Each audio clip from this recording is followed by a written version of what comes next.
നെഹെമ്യാവ് അധ്യായം 2. അർത്ഥശിഷ്ട രാജാവിൻ്റെ 20-ാം ആണ്ടിൽ നീസാൻ മാസത്തിൽ ഞാൻ ഒരിക്കൽ രാജാവിൻ്റെ മുൻപാകെ ഇരുന്ന വീഞ്ഞെടുത്ത് അവന് കൊടുത്തു. ഞാൻ ഇതിനു മുമ്പ് ഒരിക്കലും അവൻ്റെ സന്നിധിയിൽ കുണ്ഠിതനായിരുന്നിട്ടില്ല. രാജാവ് എന്നോട്, നിന്റെ മുഖം വാടിയിരിക്കുന്നത് എന്ത്? നിനക്ക് ദീനമൊന്നുമില്ലല്ലോ. ഇത് മനോദുഃഖമല്ലാതെ മറ്റൊന്നുമല്ല എന്ന് പറഞ്ഞു. അപ്പോൾ ഞാൻ ഏറ്റവും ഭയപ്പെട്ട് രാജാവിനോട്, രാജാവ് ദീർഘായുസ്സായിരിക്കട്ടെ. എൻ്റെ പിതാക്കന്മാരുടെ കല്ലറകളുള്ള പട്ടണം ശൂന്യമായും അതിൻ്റെ വാതിലുകൾ തീ കൊണ്ട് വെന്തും കിടക്കെ എൻ്റെ മുഖം വാടാതെ ഇരിക്കുന്നത് എങ്ങനെ എന്ന് പറഞ്ഞു. രാജാവ് എന്നോട്, നിന്റെ അപേക്ഷ എന്ത് എന്ന് ചോദിച്ചു.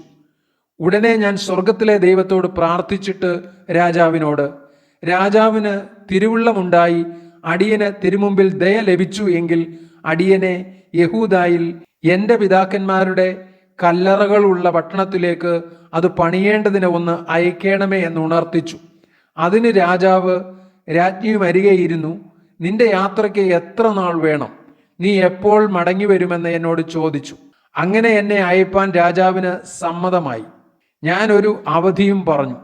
രാജാവിന് തിരമുള്ളമുണ്ടായി ഞാൻ യഹൂദായിൽ എത്തും വരെ നദിക്കക്കരെയുള്ള ദേശാധിപതിമാർ എന്നെ കടത്തിവിടേണ്ടതിന് അവർക്ക് എഴുത്തുകളും ആലയത്തോട് ചേർന്ന കോട്ടവാതിലുകൾക്കും പട്ടണത്തിൻ്റെ മതിലിനും ഞാൻ ചെന്നു പാർപ്പാനിരിക്കുന്ന വീട്ടിനും വേണ്ടി ഉത്തരം മുതലായവ ഉണ്ടാക്കുവാൻ രാജാവിൻ്റെ വനവിചാരകനായ ആസാഫ് എനിക്ക് മരം തരേണ്ടതിന് അവനൊരെഴുത്തും നൽകണമേ എന്നും ഞാൻ രാജാവിനോട് അപേക്ഷിച്ചു.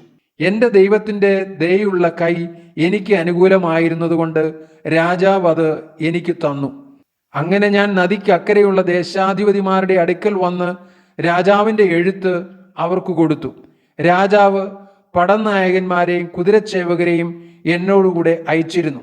ഹോരോന്യനായ സൻബല്ലത്തും അമ്മോന്യനായ ദാസൻ തോബിയാവും ഇത് കേട്ടപ്പോൾ ഇസ്രായേൽ മക്കൾക്ക് ഗുണം ചെയ്യുവാൻ ഒരു ആൾ വന്നത് അവർക്ക് ഏറ്റവും അനിഷ്ടമായി.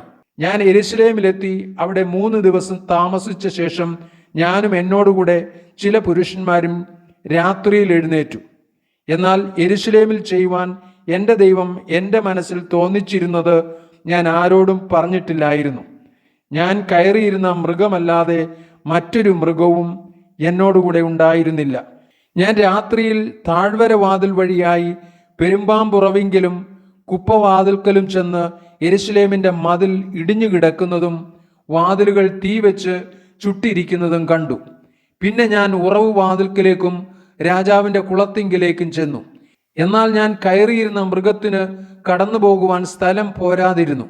രാത്രിയിൽ തന്നെ ഞാൻ തോട്ടിൻ്റെ അരികത്തുകൂടി ചെന്ന് മതിൽ നോക്കിക്കണ്ട് താഴ്വര വാതിലിൻ വഴിയായി മടങ്ങിപ്പോന്നു. ഞാൻ എവിടെ പോയി എന്നും എന്തു ചെയ്തു എന്നും പ്രമാണികൾ ആരും അറിഞ്ഞില്ല. അന്നുവരെ ഞാൻ യഹൂദന്മാരോടോ പുരോഹിതന്മാരോടോ പ്രഭുക്കന്മാരോടോ പ്രമാണികളോടോ വേലയെടുക്കുന്ന ശേഷം പേരോടോ യാതൊന്നും അറിയിച്ചിരുന്നില്ല. അനന്തരം ഞാൻ അവരോട്, യെരൂശലേം ശൂന്യമായും അതിൻ്റെ വാതിലുകൾ തീ കൊണ്ട് വെന്തും കിടക്കുന്നതായി നാം അകപ്പെട്ടിരിക്കുന്ന ഈ അനർത്ഥം നിങ്ങൾ കാണുന്നുവല്ലോ. വരുവിൻ, നാം ഇനിയും നിന്ദാപാത്രമായിരിക്കാതെ വണ്ണം യെരൂശലേമിൻ്റെ മതിൽ പണിയുക എന്ന് പറഞ്ഞു. എൻ്റെ ദൈവത്തിൻ്റെ കൈ എനിക്ക് അനുകൂലമായിരുന്നതും രാജാവ് എന്നോട് കൽപ്പിച്ച വാക്കുകളും ഞാൻ അറിയിച്ചപ്പോൾ അവർ, നാം എഴുന്നേറ്റ് പണിയുക എന്ന് പറഞ്ഞു. അങ്ങനെ അവർ ആ നല്ല പ്രവൃത്തിക്കായി അന്യോന്യം ധൈര്യപ്പെടുത്തി. എന്നാൽ ഹോരോന്യനായ സൻബല്ലത്തും അമ്മോന്യനായ ദാസൻ തോബിയാവും അരാബ്യനായ ഗേശമും ഇത് കേട്ടിട്ട് ഞങ്ങളെ പരിഹസിച്ച് നിന്ദിച്ചു. നിങ്ങൾ ചെയ്യുന്ന ഈ കാര്യം എന്ത്? നിങ്ങൾ രാജാവിനോട് മത്സരിപ്പാൻ ഭാവിക്കുന്നുവോ എന്ന് ചോദിച്ചു. അതിന് ഞാൻ അവരോട്, സ്വർഗത്തിലെ ദൈവം ഞങ്ങൾക്ക് കാര്യം സാധിപ്പിക്കും. ആകയാൽ അവൻ്റെ ദാസന്മാരായ ഞങ്ങൾ എഴുന്നേറ്റ് പണിയും. നിങ്ങൾക്കോ യെരൂശലേമിൽ ഒരു ഓഹരിയും അവകാശവും ജ്ഞാപകവുമില്ല എന്നുത്തരം പറഞ്ഞു.